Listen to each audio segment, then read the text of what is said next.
Bismillahirrahmanirrahim. Assalamualaikum warahmatullahi wabarakatuh. Alhamdulillahirrabbilalamin. Mitra Muslim, apa kabar Anda di siang hari ini? Hari Jumat ya, insya Allah Jumat yang berkah 12 Syawal 1443 Hijriah, bertepatan dengan 13 Mei 2022.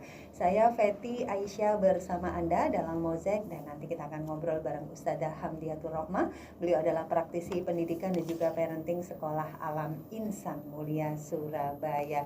Saya sapa dulu rekan-rekan di Suara Muslim Radio Network. Ada Kiki Rizkyani, Suara Muslim Lumajang, Mahfud Manaf, Suara Muslim Tuban, Novela Rahma di Raya FM Banyuwangi, dan Diako Trunada di Angkasa 7 Temanggung, Jawa Tengah. Masih di suasana Syawal ya Mitra Muslim, mohon maaf lahir dan batin. Mudah-mudahan Allah menerima semua amal ibadah kita di bulan Ramadan kemarin, dan insya Allah kita bisa meramadankan 11 bulan di luar Ramadan ini. Amin ya rabbal alamin. Ya Mitra Muslim, dalam hidup ini ada kalanya kita ada perasaan senang dan gembira atas berbagai macam hal yang membuat kita bahagia dan merasa puas. Tapi kadang kita juga berada pada satu kondisi yang sulit, di mana kita akan merasa kehilangan gairah hidup, kehilangan arah dan tujuan hidup, hingga pada titik terburuknya kita akan merasa tidak berguna dan terpuruk. Kehilangan arah dan tiba-tiba merasa tidak berguna atau merasa kurang, biasanya beberapa orang rasakan saat berkumpul bersama sekelompok orang lain dan saling berbagi kisah pencapaian diri, dan kita mulai membandingkan nih ya diri kita dengan orang lain. Sangat manusiawi ya kalau kita mulai bilang, aduh kenapa ya aku masih di sini aja gitu ya. Apa yang harus kita ingatkan lagi untuk diri kita saat kita merasa bingung dan kehilangan arah? 1 jam ke depan bareng narasumber kita di Mozaik ada Ustazah Hamdiatur Rohmah. Assalamualaikum. Waalaikumsalam warahmatullahi wabarakatuh, Mbak Feti. Alhamdulillah ketemu lagi sama Ustazah. Alhamdulillah. Sehat ya Ustazah ya? Alhamdulillah. Tadi sebelum siaran udah saya tanya-tanya nih, kemarin kemana ininya, mudiknya, ternyata di LA. Lamongan asli. Lamongan asli. Masya Allah, rame ya di sana ya? Rame banget. Karena kan kalau di desa saya alhamdulillah ketika pandemi kami saling jaga aja dan protokol tidak terlalu yang sedemikian rupa sehingga kami bersilaturahimnya dengan bahagia. Makan-makan ya? Iya tentu saja, dan semua orang akhirnya juga bisa menikmati itu. Pastinya, Masya Allah ya. Memang kalau lagi Ramadan, bukan Ramadan, lagi Lebaran ini kayaknya kita makanan tuh kayak kalap gitu loh. Iya. Ya. Jadi semua makanan harus dimakan pada saat yang sama. Iya, tapi harus hati-hati karena kan kita 30 hari alhamdulillah ini, sehingga kayaknya harus perhatiin juga organ-organ yang membantu kita itu. Makanya itu kalau di keluarga saya itu Ustazah kan biasanya kita sudah janjian nih bawa apa potluck gitu ya, bawa ini masing-masing, kemudian dijadikan satu di meja dimakan bareng gitu ya. Seru kan? Pasti seru. Serunya lagi kalau udah kumpul sama keluarga ngobrol. Pastinya. Pertanyaannya saya bisa nebak. Atau saya nggak usah nanya, langsung aja Ustazah. Iya, karena kayaknya kan itu jadi pertanyaan umum ya. Iya. Bagi yang masih kecil ditanyain kapan gedenya, udah gede kapan kerjanya. Yang sudah punya anak kemudian lagi hamil ditanya, loh anaknya masih kecil kok udah punya anak lagi. Yang udah menikah berapa tahun belum hamil kok ditanya, belum punya anak gitu ya. Yang belum menikah ditanya kapan menikah. Yang udah lulus kapan kerja. Seru. Kalau kayak gitu, kayak hidup itu kayak perlombaan gitu loh Ustazah. Yes. Kayak perlombaan gitu. Jadi kayak flexing kalau istilah sekarang itu. Flexing pencapaian masing-masing. Iya. Padahal sesungguhnya ketika kita hidup itu, benar nggak sih kita ini harus sibuk bersaing dengan orang lain? Kayaknya kalau ditanya itu ke saya enggak deh. Enggak.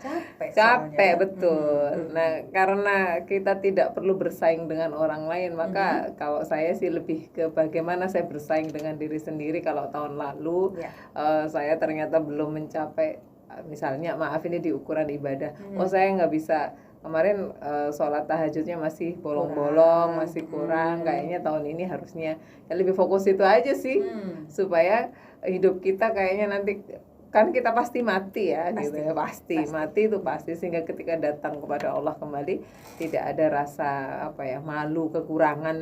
Itu aja rasanya. Kita ingat para imam yang alhamdulillah kitabnya sampai saat ini bisa kita nikmati itu kan, bahkan imam yang sampai menangis dan buta itu karena kan masih Masya Allah beliau sudah mengaji sedemikian rupa, ilmunya sudah Masya Allah sampai kita, tapi masih rasanya kurang gitu kan. Iya. Masya Allah. Artinya kalau kita mau perlombaan, mau pertandingan nih, pertandingannya perlombaan itu dengan diri kita sendiri aja. Oh, tentu. Kita ini lebih baik enggak dari kita yang kemarin. Yes, dan kalau kita sudah berada di dalam satu keluarga, misalnya Mbak Fetty sudah ada keluarga yang sudah tambah besar, berarti ya, sehingga kita kan perlombaannya malah bagaimana setelah diri sendiri itu membuat keluarga itu menjadi lebih baik dan lebih baik kan. Betul, gitu kan. Betul. Sayangnya nggak semua orang bisa kita kontrol. Yes, pertanyaannya, pikirannya, perasaannya. Iya, apalagi itu. Misalnya udah lama pertama ketemu tambah lebar aja nih, gitu misalnya. Kok tambah kucel gitu misalnya gitu ya, atau kok nggak lulus dan sebagainya lah pokoknya. Intinya kita nggak bisa kan ngontrol orang lain. Lalu gimana ya Ustazah ketika semua komentar orang, pertanyaan orang, apalagi ini keluarga besar, itu membuat kita ini menjadi insecure dan kepikiran gitu. Iya, awalnya dulu saya kayaknya ngerasa gitu deh. Awalnya karena waktu itu juga maksudnya kayak kita juga independensinya lebih tinggi, tidak wah ini kan saya masih muda, saya pengen berkarya dan lain sebagainya gitu kan. Kemudian sejalur dengan peradaban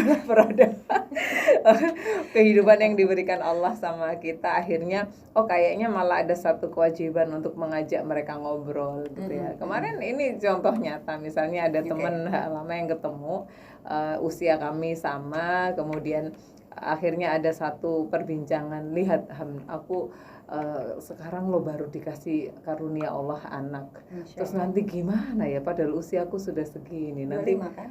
Ya 25. Seru nih, kayaknya kalau 25 ya ada di kota sebelah itu deh.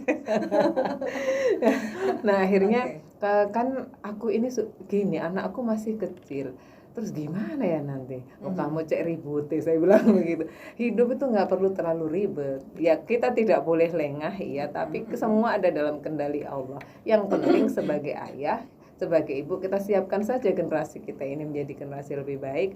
Wong mati kita nggak tahu, nauzubillah min dzalik. Setelah kita ngobrol begini, saya balik ke rumah, kemudian ada alhamdulillah meninggal dunia atau sebaliknya, dan kita nggak bisa tuh anak kita nanti mau jadi apa setelah sekian tahun, kita juga nggak tahu.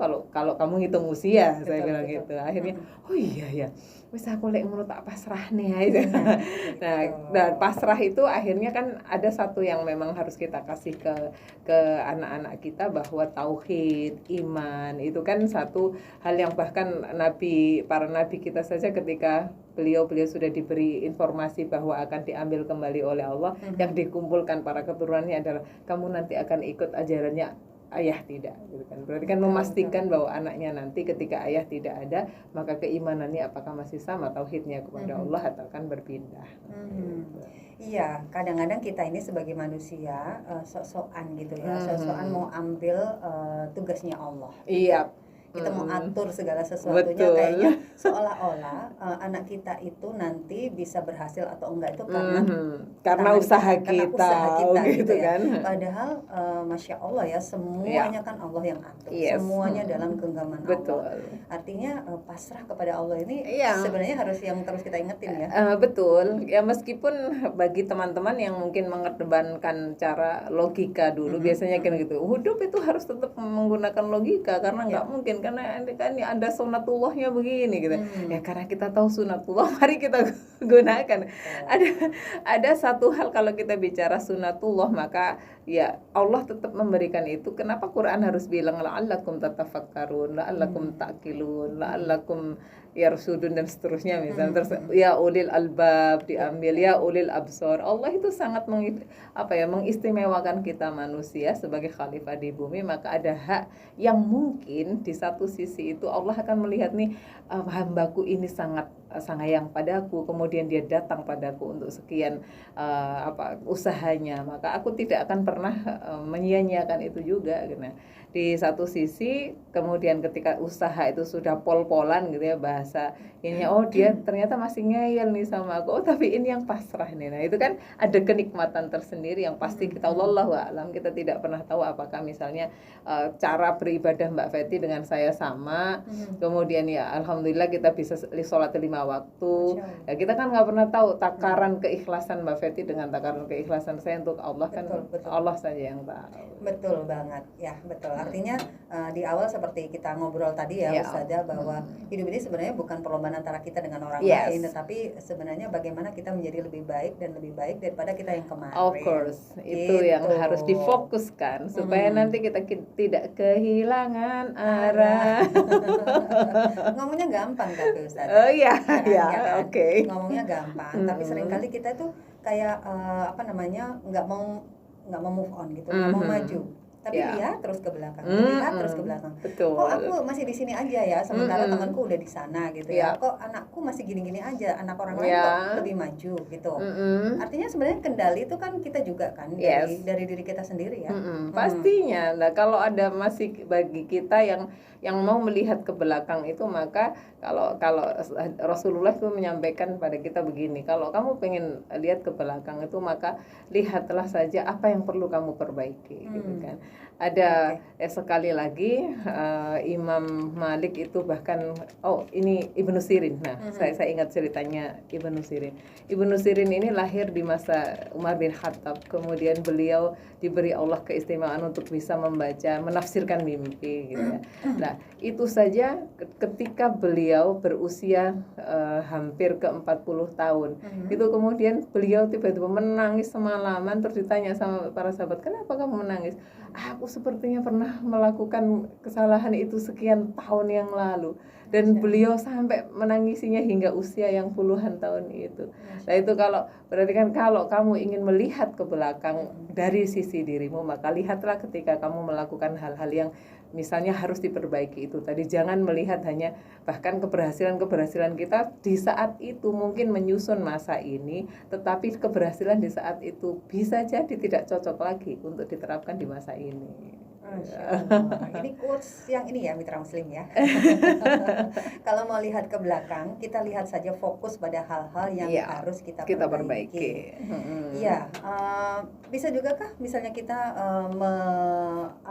berterima kasih pada diri sendiri atas pencapaian-pencapaian apa yang sudah kita lakukan, kita capai. Pasti ya, karena dan itu kembali lagi kalau kita hanya fokus pada diri sendiri, rasanya itu kita balik akan kejebak di dunia kesombongan gitu ya. Tapi kalau kita bilang bahwa ya alhamdulillah Allah kasih kesempatan saya untuk mampu melakukan ini, melakukan itu, maka niat kita untuk memperbaiki diri itu akhirnya hanya untuk Allah gitu. Jadi orang nggak peduli orang mau memuji atau orang mau akhirnya mengkritik apapun, kalau kita semuanya meniatkan bahwa perbaikan dan prestasi yang bismillah Allah kasih kesempatan itu untuk kita, maka ya nilainya bismillah ibadah kan.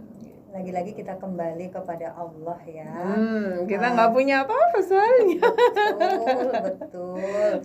Jadi kalau saya pribadi sih Ustazah sering merasa seperti ini ya. Kalau kita misalnya bergantungnya sama Allah, itu kayaknya tenang banget gitu. Yes, ya kan? Betul. Jadi kalau misalnya kita ada masalah, ada apa, ya Allah, apa sih yang bisa saya lakukan kecuali Allah yang mengizinkan, yang menolong. Benar gitu ya. sekali. Ya, tapi itu memang proses. Mbak Fetty bilang kalau mudah sekali diucapkan, tapi kita perlu berarti bismillah hari ini, mari karena masih Syawal, mitra muslim. Mumpung Allah kemarin satu bulan sudah beri kesempatan kepada kita. 1 bulan sekarang juga sangat pendek ya rasanya.